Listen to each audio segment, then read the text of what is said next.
All right, let's share the screen. There. So hello again, everyone. Gabriella and Guy are both sitting here beside me. Hi. Today's going to be a very relaxed session. Wait, can you show me how show how do you fix the screen so that you just see the PowerPoint? Thank you. So I borrowed this because this is not TIR, but I borrowed the slides from our training so that I can upload it on YouTube. Because if it's just an audio, it doesn't allow me to upload on YouTube. So I just borrowed the slides from when we do our training together. So let's see who's on. Annie, you can talk, right? Yes, I can, yeah. Hey, fantastic. And Mariam's on too. Great. I hope Bonnie comes in because he sent us a photo to talk about something. Yared's on the train. So let's get on. So Roberto sent us a question. He's working right now. So do I have good sound reasons for my beliefs? Do they mean my beliefs that I had all my life or my beliefs that I am going to change to more positive ones? That's actually a really, really good question because the first time I did lesson 1 in TIR, I only answered the first one. Do they mean my beliefs that I had all my life? But it's actually also the belief that you're going to change it into. Is that the kind of belief that you really want to start believing? So it's a really, really good question. So yeah, I'd say both. So you guys, you know what? Feel free to talk. Let's all talk. Let's mastermind today instead of me just teaching. I'd love that. Okay, does anyone want to say anything about this? We had it last week. I mean, when I've done it, I've always thought that it's always about my beliefs from the past of how I've grown up, because that's really what's conditioned me to where I am now. But it's really good. It's interesting that he said, or is it my beliefs that I am going to change in more positive ways? Okay, so it's okay. Oh, okay, so is it my beliefs that I am going to change? But you know what's really interesting as well?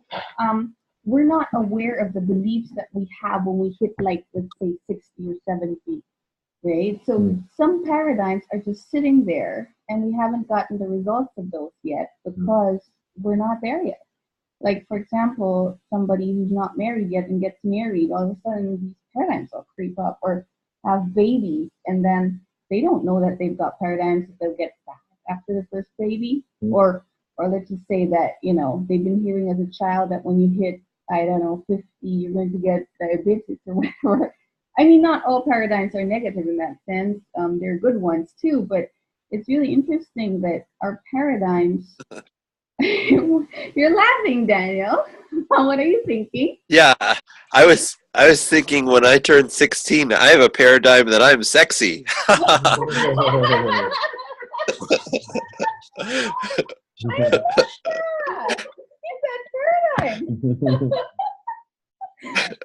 That's not a paradigm. That's a paracorder.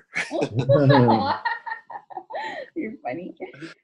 And also, you know, like for example, in your situation, your son is 10, I think, right? So you've got paradigms lurking there.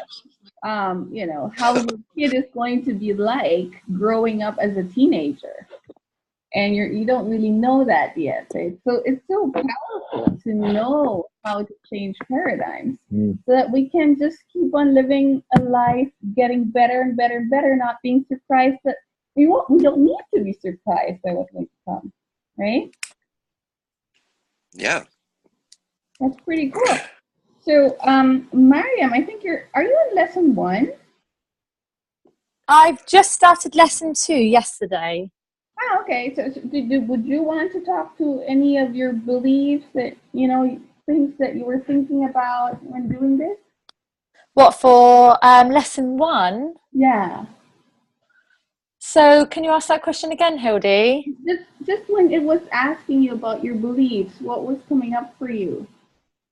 Oh, the sound beliefs. Mm-hmm. Yeah, so I think for me, it's the belief is obviously not so much taking a while to get an understanding of it, but the more that I'm researching and the more that I'm seeing and listening to Bob and other things around me, that belief is becoming stronger every day. So you're changing your beliefs, definitely. Yeah, to want to Yes. serve you. And that's a constant improvement every single day. I did struggle to really answer that question in the beginning. I do find that every day, you do feel that you're adding to that answer. Oh, So definitely. yeah. Yeah, Angelique was saying, like, let me check if she's on the call. She was saying that there were some questions where she used to just answer with yes, but now she could write a whole thesis as you grow, right? Yes. Yeah. So, okay, how about you, Annie? What came up for you with beliefs? Pardon? What came up for you with the beliefs that you were holding? Did you like consciously became aware? Yeah. No, I was totally not aware of my beliefs. I actually also as well, I thought my beliefs were mine, but they weren't. They were like what I inherited from my parents, my like family, and the people I surrounded myself with. So, and I took their belief and then told myself somehow that they were my belief. So when I really looked at like the results of the areas that I really don't like, and then looked at why, and then looked at the beliefs of why it make me always do what I do, then I realized actually because my mum always did that, or oh that's what my dad would always do, or that's what they were. That's what I was told, and that's what expected from me. Yeah, and I think in the Chinese culture, you really pass on a lot of things. You're very strong about what you believe, right? Yes, I think it's like you almost like is the the parents were the dominating force, or you're dominating sort of a they teach you what to think and Yeah. how to think, rather than like a school the same. So rather than letting you to develop your own ability to think for yourself, Mm-hmm. and they then make you think that what they want you to think is actually from yourself.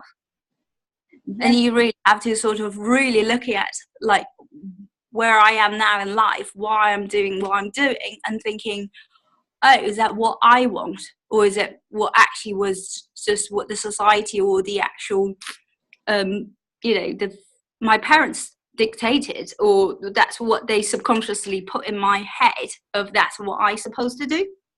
So how old were you when you moved to the UK? Because it's also pretty interesting to have two sets of cultures to influence Yeah, you. 14. I came over for boarding school when I was 14.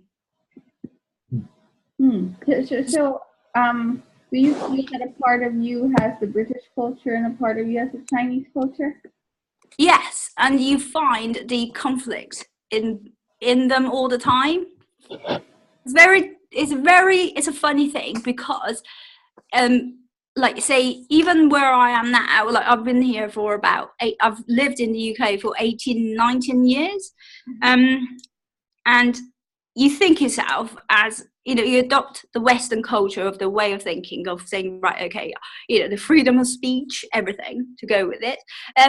But even in today's society, like in today's environment, if I say meet anyone who say English, and then they always just their paradigm comes out, you can see it.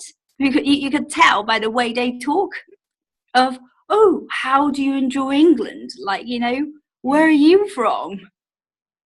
And, it's like, oh my God, it's like they're meeting an alien kind of thing. Even though globalization is such a huge part of the world of today. Yeah, this thing about the belief is really interesting because we all create our lives dependent on what we believe, right? And Yeah. I told the story some time ago because I realized that Christine, who's not on the call right now, but she's part of CIR, she's my friend in the Philippines, and we've been friends since really forever because our moms have been friends as well. And I realized, like not even a year ago, that she said something to me about a certain culture, and all of a sudden, even though I didn't have a belief about that culture, I took on her paradigm, and how interesting it is that we take on the paradigms of the people that we love the most because they are like we believe them because we're open, our hearts are open to them, our subconscious mind is open to what they feel and say and think. So that's pretty interesting too. So now you are forming new beliefs from people who you care about or or you find has authority over you. I was also talking about Can I add something? Can I add something? Does that mean you're going to be a mad fan of the All Black rugby team now? Oh my God! Eat lots of lamb and go farming and. You're funny. So we were at the hospital, Guy and I, and he said that well, it didn't feel that great to talk to that midwife because that midwife was you kept on telling horror stories of what could happen and stuff, right? And you know what's really interesting? That's how the elite keep us controlled by like all the books, like the textbooks for doctors and all these kinds of industries that we have. 90% of them come from one company, one source. So they get to dictate what we believe, what we study, and so what's happening is they have these fearful things that they pass on to midwives and doctors, and because people believe in their authority, people then believe what they say, and then they get sick, and then they buy medication, and then that's how the pharmaceutical industry booms, right? Wow. Yeah, it's pretty crazy. So anybody else want to Anyone else want to be a Kiwi and follow the All Blacks only? all right, anybody want to say anything else about the leaves? I believe everybody here is awesome. Yeah, I love it. Yay! I love it. Yeah. Okay, so let's go to the next slide. Okay, so NPAs to PAs, because we were supposed to be doing lesson 2 today, and we want to change the non-productive activities to productive activities, and this is what Yarrick sent me because he's on the train. So he said that he changed his NPAs. Number 1, evening Facebook watching, evening YouTube watching. Number 2, and the weekends, evenings watching movies in my bed that I have seen before. That has and it has been changed to these PAs. Number 1, going to the gym in the evening during the weekend, meditating for 20 minutes morning and evening, thanks to Bernie for inspiration. And number 3, having my bracelet and doing my affirmation while sitting on the YouTube, so my mind is always focusing on something productive. So those are pretty cool things to change, right? From NPA to PA. To change the results that we've got. And just to show you this bracelet that he has, so what happens there is you take one of the beads and then you say your affirmation, and then take the next bead and then say your affirmation. So he likes doing that when he's in the tube to focus on his goals and to keep his mind on his goals. So that's what he means by that. And he does it all the way around until he gets to the start again, is that right? Yeah. Yeah. And 21 beads. Yeah, exactly. Yeah, so that's pretty cool. Such a good idea.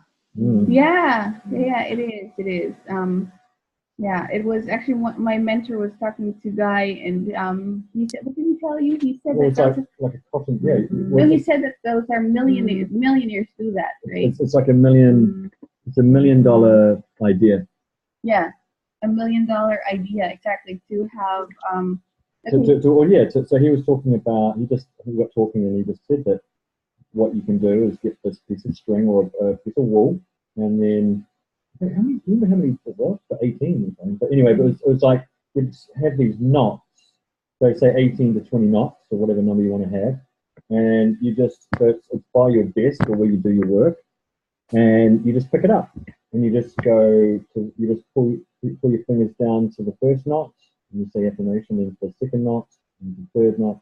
Can I just I'll show you so you know what I'm doing here. Can you guys see me? Can you guys see me?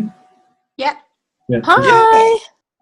Can you see me? I'm growing a beard. Okay, so you're just going like this to the first, the second, third, the fourth. So because you've got these knots. Yeah. To see that? Can you guys see Yeah. that? Yeah. And so it's the same with him. He's just wearing the bracelet. Does he take the bracelet off when he does it? No, I think so, yes. He probably does. And he just sort of boom. Pretty cool. It's a nice, really nice bracelet he's made. That's some of you guys know here. Alicia made for him. Yeah, So she's probably blessed it as well. Yeah. Oh, you know. Oh. Yeah, we'll just keep the video going. Look at me. These ladies are hiding. Okay, so yes, so my mentor said that that's $1 million idea in and of itself, and all of you know Kevin, so he does talk about what you got to do is broadcast that information that you want out there with intensity and duration, and yeah, so that's what it does, right? Awesome. So anybody want to talk about any NPA that they changed to a PA or that they want to change into a PA? Yeah. Yeah. Well, Hildy, you asked me to come up with some ideas. Yeah. So I think you guys are really going to love this because it's very creative. And so instead of saying non-productive activities, I changed NPA to stand for nearly pretty awesome. Okay. So the things you're doing now are nearly pretty awesome, and then you're changing them into things that are pretty awesome. We love that, Daniel. We love you, Daniel. Breath of fresh air. Or you could say you change them into passionately awesome. Or Wow. Yes. See, Guy, you are a romantic. Look at you. But lady here beside me. Okay. when you're going from nearly pretty awesome to passionately awesome, then it makes it more fun because it's a new perspective. And I think for me that's really what it's about, is it's changing the perspective on the way you see things. And sometimes other people help you. Like my first goal was to love my son when I started back in February, and love him a lot more deeply than I was at the time. And I was yelling at him a lot. And Hildy gave me the idea to stop fretting about the fact that he's talking back to you, because that was a big paradigm, talking back. So I would say that's a non-productive activity. And so I just let him yell at me. You want to yell at me? Go ahead. Let's see what happens. And it turned out it wasn't so bad. And once he was done, he turned into this really great kid. And I was like, oh my gosh, why don't I just let him be himself? This is so great. So that was one nearly pretty awesome activity that I turned into pretty awesome. And another one is sending lengthy emails. A lot of times I get emails from people at work and I get all upset and I respond back with this detailed thing, fighting for my way, for my side. Here's why I think we should do this, blah, blah, blah. And I thought, why am I sending these long emails? This is really challenging. I said, so you know what? I'm going to send really short emails and see what happens. And so I did some research and I did some learning online.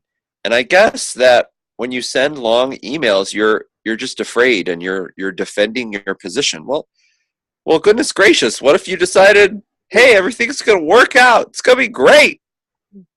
So I made a decision, right? I changed my perspective on situations, and the emails got a lot shorter. And look at that. There's not so much stress between me and my coworkers. Wow. Wow, yeah, that's awesome. Well, for a couple of reasons, because the longer you stay in an email, the more you remember of what you could write, and it becomes more, it becomes bigger, it becomes stronger. And so, I mean, my dad, for example, he hardly talks, but when he talks, like one line, boom, you know, it's wow.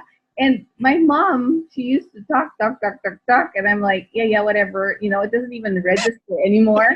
But once my dad said something, it's like, oh, my dad said something. Yeah, so yeah, that's fantastic. And about your son, you know, this is pretty interesting because I raised my kids doing the continuum concept. So it's a long story, but Yeah. what Ben Liedloff says about that is that okay, so babies are very social. They want to conform, okay? And when we tell a child, for example, be good, what that really means is we expect that we know that they're bad, that's why we need to tell them to be good. So they do not do what you tell them to do. They do what you expect from them subconsciously. So they're being bad. And I always talk about that we create our own reality 100%. So what you've done there by allowing him to just, you know, talk back at you, all of a sudden you realize, oh, okay, he took the wind from my sail, and I don't need to do it anymore. Mm-hmm. Yeah, and also because your expectation was one of a, you know, I'm more relaxed now, let him do what he wants to do. All of a sudden he flipped to who he really was, who he really wants to be as well, because he doesn't want attention, he wants harmony. So good job. Woo! Woo! Yeah. Yeah, it is, definitely. So I saw Angelique came online. Angelique, would you want to share any NPA that you changed to a PA? Yeah, the way that I really saw NPAs were basically really because everything originates from our inner subconscious mind. I started really thinking about, you know, because I'm such a thinker and all my actions and results derive from my subconscious paradigms, I started really focusing on, you know, my, what I call my beingness goals rather than productivity goals. So I really started to write down, you know, what am I focusing on? What am I believing? What am I feeling? Am I feeling grateful? Am I feeling stressed? Am I focusing on the, you know, the bank account and the results? Or am I focusing on the end outcome?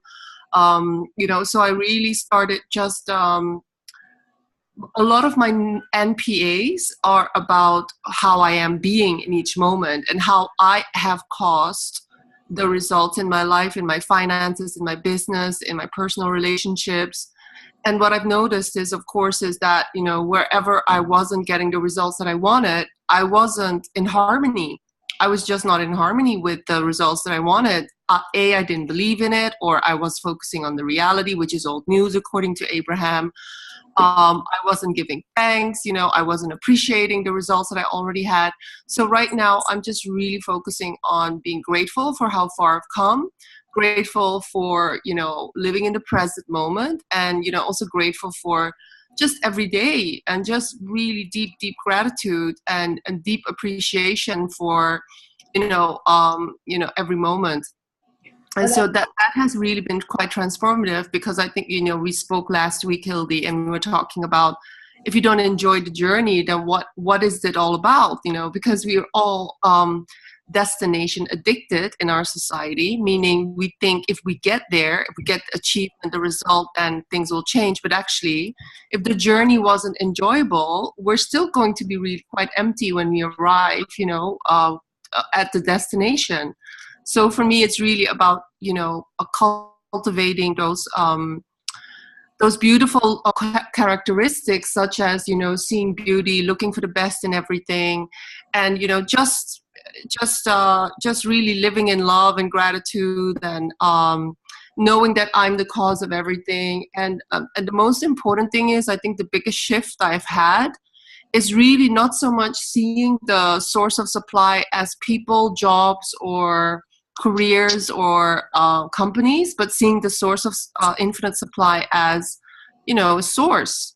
I just have to have the right relationship to source, and then everything will flow. So this is the main priority in my life. We have the right relationship with the source of infinite supply, and not so much to listen to the chatter in my programming. Absolutely, because like when we say the source has to come from this or this or this, we're limiting ourselves. Yes. There's an infinite supply of how it can come to us that we cannot even think, because the physical mind is not designed to understand something until it has happened. Yes. So, and what I love about what you said, the beingness, because that's exactly like The Secret talks about the law of attraction being a primary law, right? Which is not true. That's why it doesn't work for everybody. It's the law of vibration that's the primary law. So whatever you put out is what you get back. So you don't get what you want, you get what you are. Yes. If you find a way to become what you want, then you get what you want. And that's the only way. Yes. Gabriella's nodding here, and I think she has insights on lesson 2 as well, right? I do. So the deeper I dig, the more this comes out. The correct English? We understand it. It's right. In Gabriella's word, it makes sense. I hope it makes your sense too.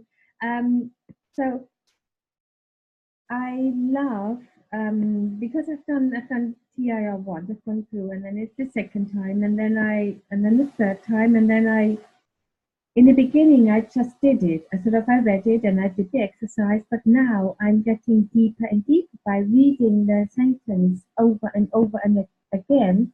And this morning, I was doing the lesson 2, and I had an insight that actually, why is it? Why am I doing this really pretty awesome thing? Why am I doing all these NPAs? And the realization was that I was actually craving for appreciation. I wanted to be appreciated and valued because my dad, I was never good enough for my dad, and he always compared me to my friend. Why aren't you like her? And why can't you be like this? And why can't you save money? Why are you spending money and things like that? And I had people control me from my exercise. I allowed them to control, but because I had this paradigm that the belief, that's what I do because that's what they showed me. That's what Hildy said in the beginning. The children do what they are seeing. So they see what they're expected to do. Yes. So. And I think that also had stopped me from actually being passionately awesome because I always was looking for that appreciation and the support. So I felt I'd never have that support because even my ex-boyfriend, he hated network marketing, and so I had never the support. And my ex-husband, he didn't want me to be the holistic therapist because he was jealous of my clients. And I'm thinking, wow, and why am I? And because of doing that lesson, all of that came up. Isn't that awesome? That is awesome that it came up, because now I can let go, and it feels like, because I know that now, that I don't need the appreciation and the validation from anyone. All I need to do is just love myself and get it from the love people give me. And people do love me. It's so wonderful. So I am focusing on the love that surrounds me and love myself. Yeah, all you gotta do is appreciate yourself. Yes. And when that is difficult to do, because for some people that's difficult to do, just tell yourself that source appreciates me no matter what I do. So somebody does. Yes. Yeah. Guy, did you want to share anything? Did you? Yeah, I mean, it sort of aligns a lot there because I've been focusing on the self-image, so lesson 6, and because like Hildy and I have talked a lot about just where I am in my life, and you know, I want to go to that next level, and I've been wanting to do, and it's been happening over the last year. I've been doing TIR, but not to the level where I know and would like to be. And so it just comes back to, again, my childhood and certain circumstances because of that childhood experience with my dad and my brother, that I've attracted it because it was my paradigm, my expectation. And so it's just changing that. It's just like it's creating from the inside out and making sure that I am passionately freaking awesome all the time. And step into that. Step into that power. Okay, cool. So I just want to ask, who is 016090296901?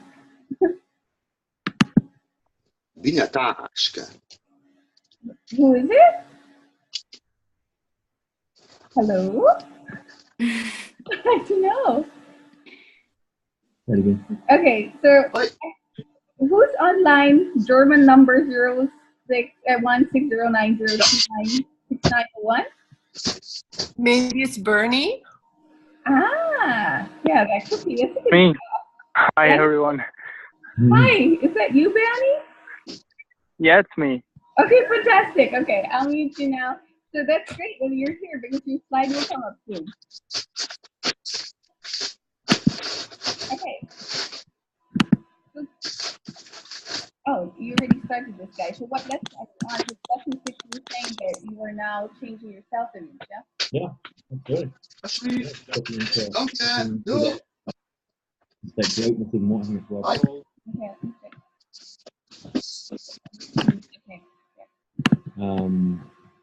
Yeah, so it's just step into that, and yeah, I guess I've had all these dreams and visions that I've had that's to a whole new level to what I'm doing now, and it's become a reality again that I can do this and focusing back on that, and also doing the things that I love to do as well. I'm not allowing myself to be revolved around business. It's good to get that balance and the things that make me come alive and step into that power even more. Yeah. Yeah. Oh my God, lesson 6 is so powerful. It's one of the most powerful lessons in this program, I find, because you can never outdo what you think or believe yourself to be, your self-image. So it's really, so if you really want to become a person from, okay, let's just use money again because it's measurable, it's easy, but you know, to make from 100,000 a year to, I don't know, 100 million a year, you just have to have the self-image to become that, and whatever it is that you want. Even about being a mother or a father, you have to have the self-image of being a good one, right? It doesn't matter what it is, all areas. Yeah. So how about Adam? What lesson are you on right now? I am on 2. Cool. So tell us about what that's doing for you, or how that changed for you, or anything about lesson 2 that. Well, it's mostly about the activities that I do. I'm always analyzing like systematically what I do throughout the day and checking my beliefs. Like if something comes up, like there is a really funny one which always comes up. And whenever I eat with the family, they always they have like a belief of you cannot eat food if it's cold. You have to, you know, put it in the microwave and eat it like hot.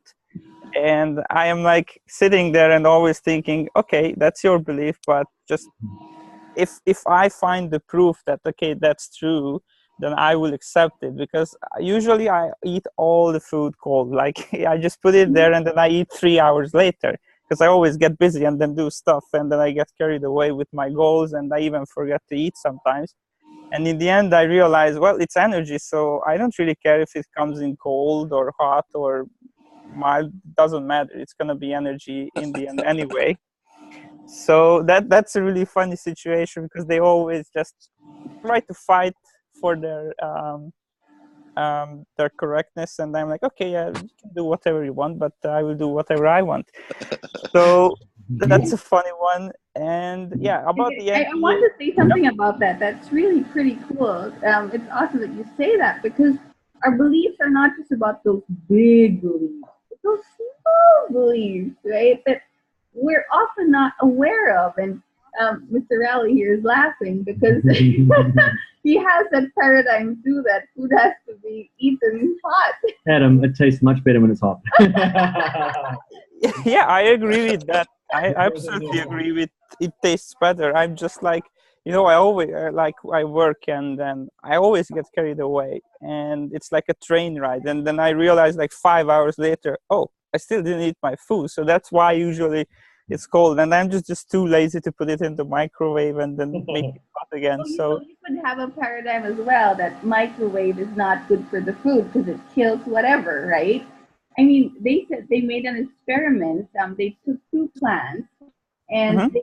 they took water and watered one plant with a regular whatever tap water, and then the other plant with always microwave water. And the microwave water plant died quickly, right? I mean, wow. yeah, like our set of beliefs, we believe something about everything, even these smallest things. So actually, in fact, when we ask this question, do we have sound beliefs? That the one Roberto was referring to, we could actually make like a long, long, long, long list about questions of what we believe about. Okay. Yeah, absolutely. I question everything, like literally everything. And then I systematically analyze, like, okay, what is the general belief? Does that gravitate towards me achieving my goal or not? If it does, then I do my diligent research and then I accept it if I want to. If not, then I just throw away and then make my own, like everybody was saying, you can't make money while you're sitting back home in your garden. And I was like laughing, like, yeah, you really okay. So, and then I accept it as a challenge, like, yeah, okay, let's do it. And then once you do it, then you're like, yeah, it's like pretty easy to make $100 million if you just set your mind to it, and then you can achieve it from, probably these days you could do it from a prison with just a single phone. Yeah. Can I? So yeah. Well, I was just gonna. Actually, Adam, if you just finish off what you're just saying, and then I'll come back. So I heard Daniel's laugh there, so I'd love to know what Daniel's laugh is. Okay, yeah. I had some NPAs that I had to change, like with e-com stuff. I work a lot on Facebook, so the business side, but I always get distracted to go to regular Facebook, and I try to find, like trends and what to capitalize on. But sometimes I get carried away, so those ones I had to change to actually to some passionately awesome activities, like always putting out my daily products that I have to do instead of just surfing on Facebook and then I realizing, oh, I didn't do my 5 products for the day. So yeah, but everything is progressing, so all good. Yeah, awesome. You know what? So when the 5 products for the day, Yeah. can you tell me more about that? Like, what do you believe about 5 products more a day? For me, basically, so there is there is the general belief that you have to do an X amount of products to be successful on Amazon, because I just expanded to Amazon as well, besides Shopify. So, and there is the general belief, and then I said, okay, I don't believe in that. You need to make like 3,000 products for Amazon in order to make like 50 grand a month. That's just plain stupid. You can do that from one product. So what I actually set my mind to is I just want to do 5 products a day in order to train myself to be a better product designer. So it's like an exercise for me to actually go through and practice, like trying to find what people actually want to buy. So I'm not making like 100 products just so I can be sure, like, okay, if 5% is the conversion, then I need to make 100, so I will sell 5. I'm sorry, can I? I'll just interrupt you there, because you don't even need to find stuff that people want to buy. You need to find something that you're passionate about, and then put all the energy and your passion into that. And then people will find that passion. They will gravitate towards you because of the energy that that product is radiating. So, I mean, there are so many perceptions, and in lesson 5 we talk about perception. And just for example, a restaurant, okay? A restaurant has a menu that has like 50 things on it. Usually the food is not as great, and also they have to throw away a lot of food, so that means they lose a lot of money, and also that means that they try to use it up, you know, for as long as possible, so it's not as fresh. But you can have restaurants that only serve like a handful or person, yeah, like Five Guys, right? Yeah, burgers, fries, but are so good, and they don't. I think they don't even have freezers, right? Freezers, so fresh. Yeah, it's all fresh. That's why it's so good. So it's really not the amount. It's really the belief that is you're holding behind that product, and yeah, and how much you feel you deserve is part of your pie, if you want, you know, for lack of a better word. Yeah. So really just activate what you want, and that's how you can talk about, like, what do I believe? Like, even though this person has done it this way, is that my path? Because that person could have a totally different paradigm from you. So just check your belief. Like, there's this Sophie the giraffe has been around for, I think, more than 100 years. And Sophie the giraffe is it's a teasing what you call it, toy, yeah, for kids. And this product has been living for so long, and it's all because of the energy of it, right? And yeah, it's so popular among mothers because it's so good for children who are teasing. Yeah. But Yeah, thanks. Yep. Yeah. So going back to the beliefs, it's really a good question that Roberto asked. Everything boils down to our belief about something. So it makes sense to make the time to think about what it is that we really believe. And you know, another thing about beliefs and feelings is that we can only feel something about something if we believe something about that something. Does that make sense? Like, okay, Yeah, I absolutely. feel Yeah, bad it's right like, now because, you know, I believe that I am not as good as, you know, or I feel good about this because I believe that it will work. So it's always tied to a belief. Whatever we feel is always tied to a belief. yeah, absolutely get this now, because like I just said, there are some people that believe they need to make like 1,000 products, and I was like, hell no, I'm not participating yet in that. I will be like 5, 10. That's okay. So, but yeah, I just realized now, as you said, that was my belief, that I need to make 5 each a day, and then I will find the one. And now I will just rephrase that, and then I will work on the belief to see, okay, I will lower it, because yeah, I just want to make 1 maybe a day, and then each of them should be like a huge winner. So Exactly. That's perfect. yeah, thanks for the advice. Energy. All right, thank you, Adam. You're welcome. Well, can we ask Daniel why you were laughing about the food? Oh yeah. Well, it's because I can relate to what Adam was saying, and my wife has a paradigm that the only thing you can add to any food at the table is salt and pepper, because that is what she adds to her food sometimes. So if I want to add the ranch, because, you know, I'm not a cowboy or a farmer, but I love my ranch. He's like, ranch dressing is like my best friend, and we only have that in America. It's like somewhere between sour cream and something else. But, you know, if there isn't ranch, it's not, you don't want to eat it, and that's a good belief. It's almost like ketchup for a lot of people. Yeah.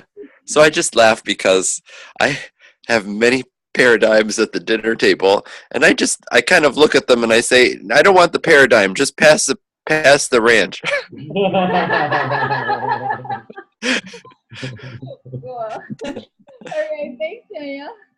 But I wanted to ask Angelique a question, because getting back to something, because she was saying something really profound, which was that she's working on her relationship with Source. And I wanted to ask her, Angelique, what do you mean by that? What do you see your relationship with Source is, and how do you describe that?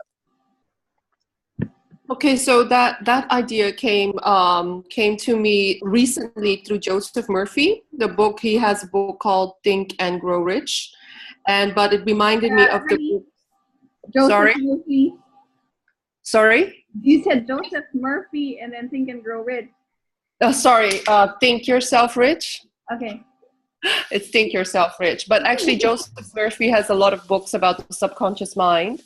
And really, I think, when I started reading Joseph Murphy and I put it together with the Science of Getting Rich, and I started really understanding what Abraham is teaching, but also, what Catherine Ponder is teaching, all the books that I was reading about, basically our oneness with basically everything. And so I study with a lot of teachers, but I really, it's something that you can conceptually understand, but when you start to apply it, you have to question your identity and you have to question your belief systems. So, and I have to say that when I started really studying, Joseph Murphy, and I've been studying Catherine Ponder for years, and I love the Science of Getting Rich, I started really understanding that we are not separate. We are not separate from Source. We are one with everything. So everything that's in our life is just because we're in harmony with it. So we're either in harmony with lack of money, or we're in harmony with abundance of money. And the same with relationship, the same with health, the same with self-love and acceptance and stress or flow. So, but for me, it was very important to know that because we have that, we are one with everything. We're also one with, the God or the infinite. And so it's really, and when you know that you have that divine identity, why would you listen to these limiting stories in your mind? Why would you give them more than 17 seconds time? So now I'm training myself not to think or even give more attention to a limiting thought, or even if it's limiting chatter. So it really starts with, finding the habits in your life that take you away from the connection with your true self. Because if because I think it all comes down to how much can we allow. Very often we believe that everybody else is, special, or they've done something special, but actually they've just done something which is about honoring their connection to their true self. And so for me, the source of infinite supply, what I found was when I started really cultivating that things would just happen, things would just happen. And just like Hildy said, and Dr. Joe says, you just don't know where it's going to come from. Like all the things that happened to me, I could have never even have scripted it. Like my imagination wasn't that creative to actually think about how these things would come to me. So I really think, we have to retrain ourselves not to think about the how, because it's a really bad habit, but just to think about, how enjoyable it is to have this connection, to have this consciousness, to have this source energy flow through us, working with it, not working against it, but just really us getting out of our way by really understanding the habits that we have on a second to second basis that are disconnecting us from our true self. So I hope that that's clear, Daniel. Yes, thank you. I want to add something on what you said there, using the imagination, because in lesson 3, it says that our imagination is controlled by our paradigms. Yes. So that's why it is so valuable for us to be talking about these things that we're talking about, because we're tapping into other people's paradigms and seeing things from a different way. that we Yeah. can choose to do or not to do, or So Yeah. cool. Thanks for sharing. Thank Okay, Banny, your turn. You sent us a page of the magic of thinking big. Let's see. Banny, you still there? You want me to unmute you? Danny, I unmuted you? Can you hear me now? Yes. Perfect. Yesterday I was reading. What are your thoughts about the magic of thinking big? Yeah, exactly. I was reading this page yesterday, and I don't have it in front of me right now, but it says a lot about taking action. So if you have an idea, this idea is worthless unless you take action on it. Danny, Sorry? do you want me to read the things that you underlined?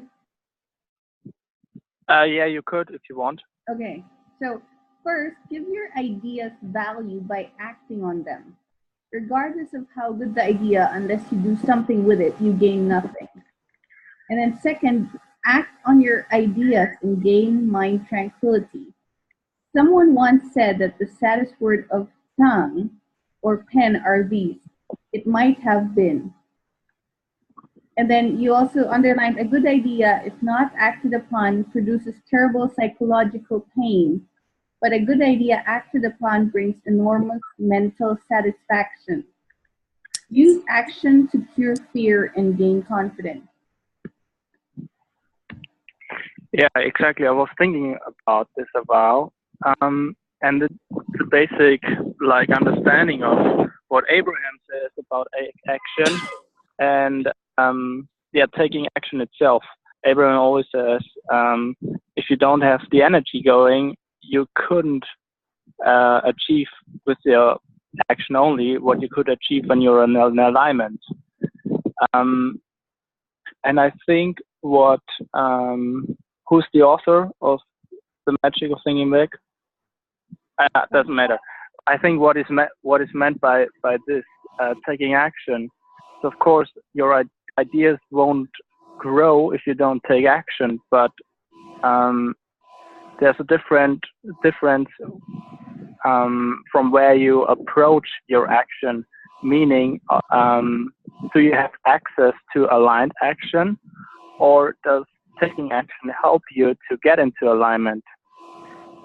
Sometimes just taking action makes you feel better. And for me, I think whatever makes you feel better and feel good is the solution to where you are right now.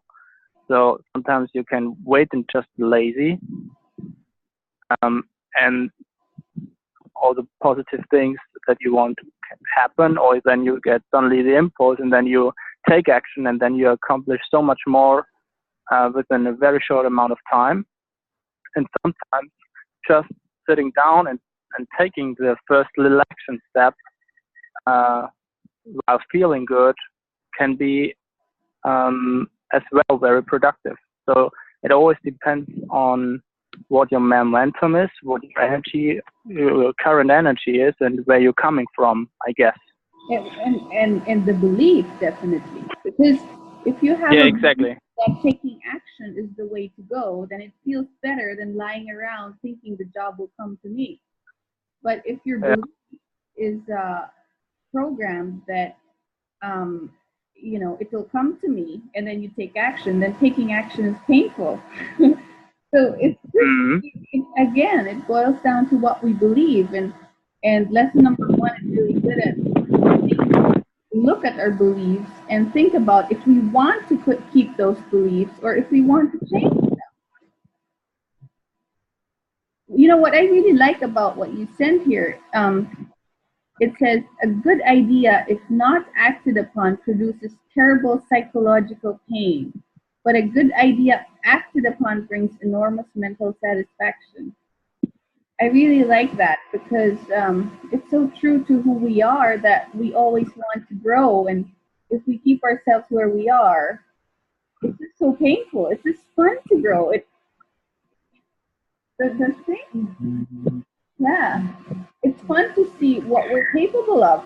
So I think it was in lesson 2 where it says, if you knew what you're capable of doing, it would astonish you or something like that. So yesterday I asked guys Gabriella, what would have to happen for you, that you're astonished by yourself, yeah. And I was thinking for myself as well, what would have to happen that I was stunned of myself? And I was laughing because when I jog, which I don't do, it is such a struggle. I feel like I'm already dying when I reach 1 kilometer. Okay, it's just not my thing at all. And I think I'd be astonished. I'd astonish myself if I one day ran a marathon. Yeah, but that's a really good question to ask yourself. Like, what would have to happen to astonish yourself? What is that? And do you want that? Well, in my case, I don't really want, I don't really want to run a marathon, but yeah, ask yourself, what would have to happen for you to astonish yourself? Question. Okay, cool. How many minutes? Let me check how many more minutes we've got. Let's start with English. Does anybody want to ask anything or add anything or talk about anything?